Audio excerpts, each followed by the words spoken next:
What's going on, everyone? Austin Reaves. I love Austin Reaves, right? His attitude, his swagger, when he's on, he's incredible, right? Long term for the Lakers, he does make a lot of sense, right? But he's not the guy we need him to be. Again, his value right now is perceived for whatever reason, because he hasn't been playing to that level, like almost like he's an all-star to many teams. Everyone is calling and trying to pry Austin Reaves from the Lakers. And I get it. Austin Reaves is a very talented player. He is an excellent complementary player. He's a guy that on the right team, in the right situation, playing the right role, could just thrive. The problem that the Lakers have is they need him to be arguably the third option. And he's just not capable of it this year. Now, so many people hold on to what Austin Reaves did last year. And to me, I look at that as, yes, that was an incredible run. But we've seen that so many times. We have seen guys like Michael Carter-Williams, and we've seen guys like Lynn Sanity, Jeremy Lin, have incredible seasons, incredible runs, and it just completely dissipated. And now, look, I'm not saying Austin Reaves isn't going to be in the league and he's not going to have a long career. I absolutely think he will. But we have no real longevity proof that Austin Reaves is the guy he was last year. We have half a season sample size where there was no tape, there was no real just defensive schemes against him. People didn't know his moves. People weren't circling him on the whiteboard to try to slow down and stop. People weren't targeting him the way they are now.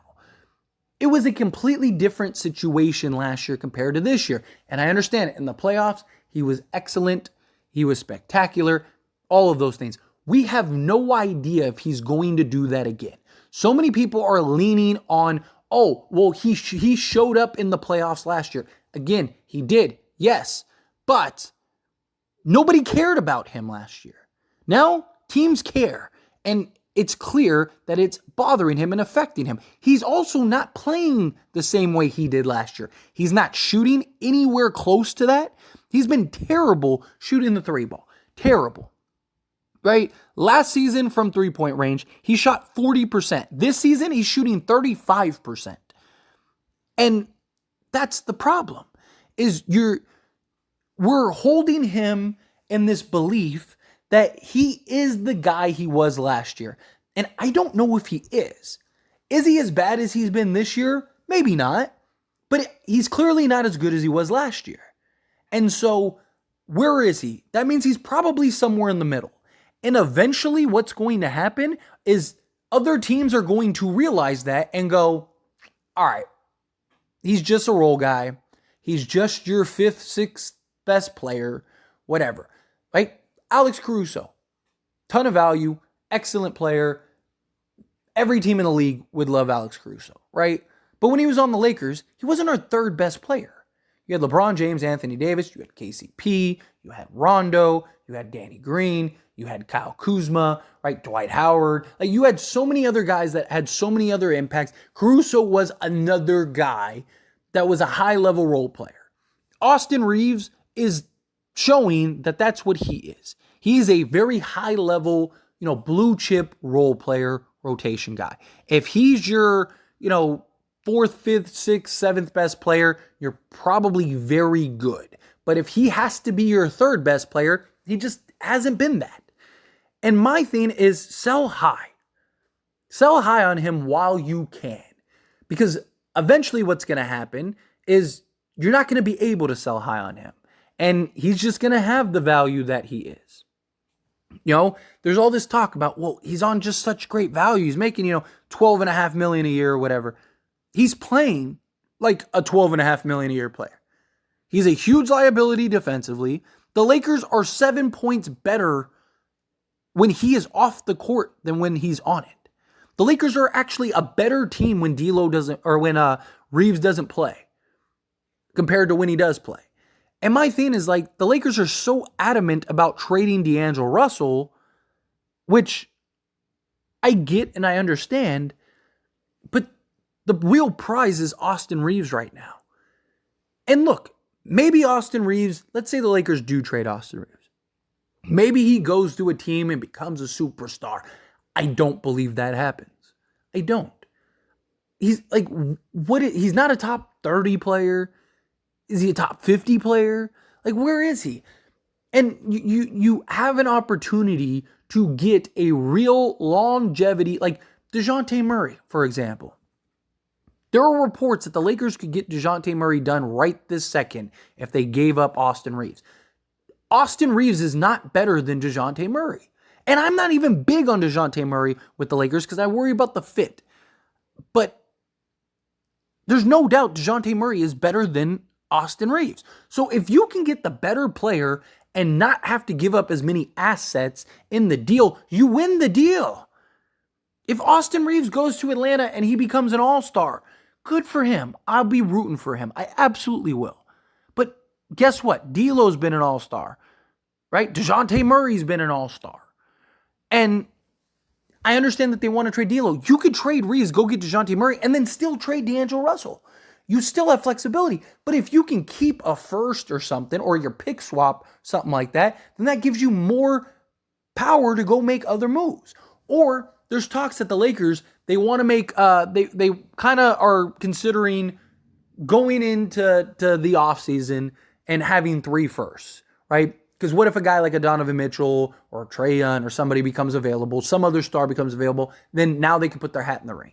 Well, if you use Austin Reaves to go get DeJounte Murray, and you can keep your first, and you also don't have to find a third team to complicate things, and you could just get this done. If you could get DeJounte Murray and then still have your 3 first to go do what you want to do in the offseason, and Donovan Mitchell does become available, right? Well, guess what? Now you're in a position where you could have DeJounte Murray, Donovan Mitchell, LeBron James, and Anthony Davis all on the same team with Jared Vanderbilt at the 3. I mean, now you're the best team in the league. Obviously, it all has to fit and, work together. But then even after LeBron James leaves, you'd still have DeJounte Murray, Donovan Mitchell, and Anthony Davis. You're still probably one of the best teams in the league. It's just, I'm not saying that will necessarily happen, but you could trade Austin Reaves and disrupt none of your plans. Also, there's a real possibility that by the time a guy like a Donovan Mitchell or something like that becomes available, that teams don't value Austin Reaves anymore. If he doesn't turn it around, or he has a stinker in the playoffs and he plays the way he's playing right now in the playoffs, you think teams in the offseason are going to value him the way that they do right now? Sell high on Austin Reaves. Again, I like Austin Reaves. He's a very, very talented player. He's a very high IQ player. He's an excellent role player. He is a blue chip role player. But what do I keep saying? Role player. He's not a star. He's not a superstar. He's not all this. And look, I hyped up Austin Reaves this offseason like he was the second coming of Michael Jordan.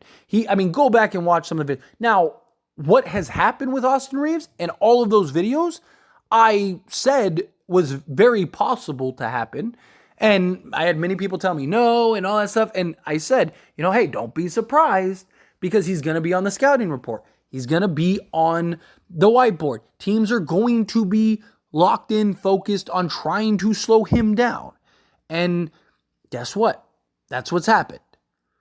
But you have an opportunity to upgrade, even if it's not DeJounte Murray, right? If you can turn him into more complementary, an upgrade in any area, why wouldn't you?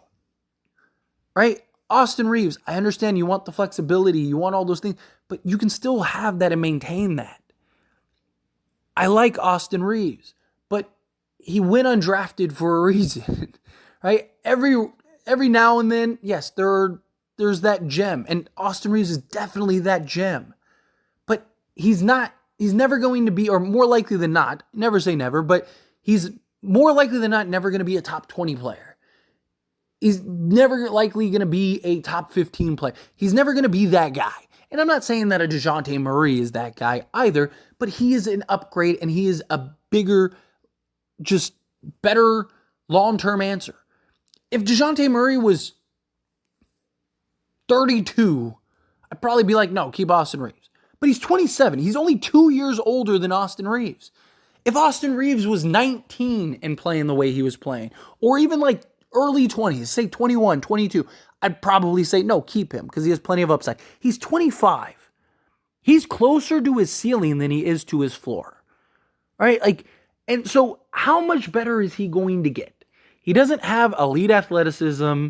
He doesn't have crazy explosiveness. He doesn't have things that like you can look at and go, okay, like, oh man, like if he can learn to really harness that, like he is a excellent quality, high IQ role player.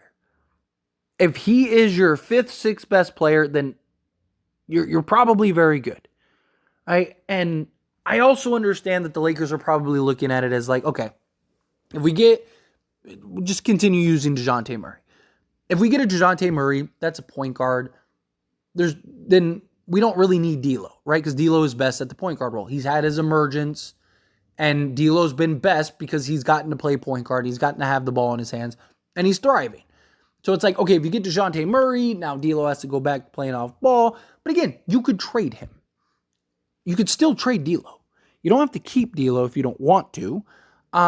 Flexibility, right? Oh, well, yeah, but if we have to pay him more about all that, you're going to be over the apron anyway. It's not like DeJounte Murray's making $17 million forever. No, he's about to jump into his new contract next year. So you're going to be over the aprons anyway. And all the top teams in the league are in the aprons. Now, I do understand that, like, okay, well, if we get DeJounte Murray, Austin Reaves may be a better complement because, he can play the 2, he can come off the bench, so we could have him come off the bench, where D'Lo's not going to really want to come off the bench. And if we make him come off the bench, he's probably just going to leave. So Austin Reaves is a guy you have long-term, you have more flexibility, he's cheaper. I get all those things. But again, you have a guy that is being viewed by many teams as this, like, A player, when really he's probably like a B player, and you have the opportunity to sell him as an A player. Why wouldn't you? What's the thing? Buy low, sell high. You bought Austin Reaves as low as possible. You didn't have to use a draft pick on him. You were able to get him. And then even on top of that, you didn't have to pay a ton of money on a new contract and sign him for $20 million. You did. You got him on value, right? Well, now he is a perfect candidate to upgrade your roster significantly. He is the most viewed, valued player on this team. And he's very good. Again, he's an excellent player. But he's not an A player, right? And I'm not saying DeJounte Murray is even an A player. But just saying, whatever you think. Let's say you think Reaves is a C player. Okay, he's a C player. But even if DeJounte Murray is a C plus player, right? Guess what? C plus is higher than a C. You got the better player. Who usually wins trades? The team that gets the better player. And DeJounte Murray is the better player. And you could get DeJounte Murray without having to sell the farm and upgrade in a position of need and provide some athleticism out on the perimeter and provide some athleticism at the guard position and have a building block post LeBron James. DeJounte Murray and Anthony Davis, especially if DeJounte Murray can get back to Spurs, DeJounte Murray, would be excellent building blocks. And you still have Max Christie, who, look, if Max Christie continues to evolve and develop the way he's looking like he's going to continue to evolve and develop, then Austin Reaves is probably never going to be your starting 2, ever. So Austin Reaves is more likely than not never going to be more than a bench player, a 6th-man type guy, which is fine. That's probably his best role. But if you could turn a 6th man into your starting franchise point guard, what are we talking about here? Trade Austin Reaves. His value is high. Get it done. But anyway, as always, this is a discussion, so I pass the question on to you. Let me know your thoughts and opinions down in the comments below. Do you agree with me? Do you disagree with me? Are you somewhere in between? However you feel, whatever your thoughts are, I'd love to hear it, so let me know down in the comments. That being said, if you haven't liked this video, hit that like button. Helps me out a lot. Lets me enjoy these types of videos, and I truly appreciate it. If you're not subscribed to the channel, hit that subscribe button. Turn on the bell notifications. Appreciate y'all. See you in the next one. Thank you.